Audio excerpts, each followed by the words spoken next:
Welcome to Millionaire Mentality. Now let me tell you something. Being a millionaire ain't just about the money in the bank. Oh no, it's about a shift, a change, a complete rewiring of the way you think. It's a mindset. It's a belief system. You gotta see the finish line before you even start the race. A lot of folks think millionaires are just lucky that they stumbled into a pile of cash. But that ain't the truth. The truth is they decided to be successful long before the first dollar ever hit their account. They woke up one day and said, enough is enough. My today will not be my tomorrow. See, your current situation is just that. It's current. It is not your final destination unless you park there. The difference between the person you are and the person you want to be is what you do. It's the habits you build. It's the thoughts you allow to take up space in your head. You gotta trade in that I can't attitude for an I will spirit. You have to stop looking at the mountain and start figuring out how to take the first step. That's the millionaire mentality. Now let's talk about a man who knew what it meant to be at the bottom. I'm talking about Chris Gardner.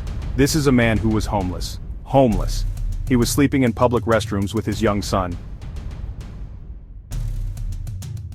He had nothing but a dream, and a deep, burning desire to give his son a better life. Most people in that situation would have given up. They would have said, this is too hard. It's impossible. The world was telling him he was a failure every single day. But Chris Gardner had that millionaire mentality we were just talking about. He didn't see a homeless man in the mirror. He saw a future stockbroker. He saw a father who was going to make it no matter what. While he was carrying all his belongings in a bag, he was also carrying a vision in his head. His daily habit wasn't about complaining, it was about outworking everybody else. He took an unpaid internship at a stock brokerage firm. Unpaid. He was working all day for free. At night he was trying to find a safe place for him and his son to sleep. He was making 200 calls a day, trying to land clients. He didn't make excuses, he made calls. He decided he was going to win, and then he did everything in his power, every single day, to make that decision a reality. Alright, let's talk about the ladies. Let me tell you about a woman named Sarah Blakely. Now, Sarah was selling fax machines door to door. That was her job. It was a decent job, but it wasn't her passion.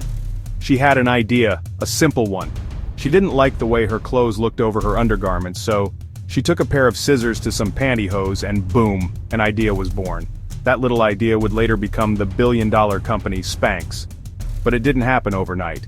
She started this as a side hustle, working on it at night and on weekends after her full-time job. Her mindset was all about problem solving. She had a problem, and instead of just complaining about it, she created a solution. How many of y'all have great ideas but never do anything with them? Sarah was different. She took action. She spent 2 years and her entire life savings, just $5,000, developing her idea. She faced rejection after rejection, but she didn't give up. Now I gotta tell you about a man who proves it's never too late to start. I'm talking about Colonel Harlan Sanders. When you think of Kentucky Fried Chicken, you think of this smiling white-haired gentleman, but his life was full of failure. Full of it. He was fired from more jobs than most people ever have. He was a railroad fireman. He was a lawyer. He got into a fistfight with his own client in court. He was an insurance salesman. He was a tire salesman. He failed at almost everything he tried. By the time he was 65 years old, all he had was a small restaurant and a social security check for about $100. Most people at 65 are thinking about retirement.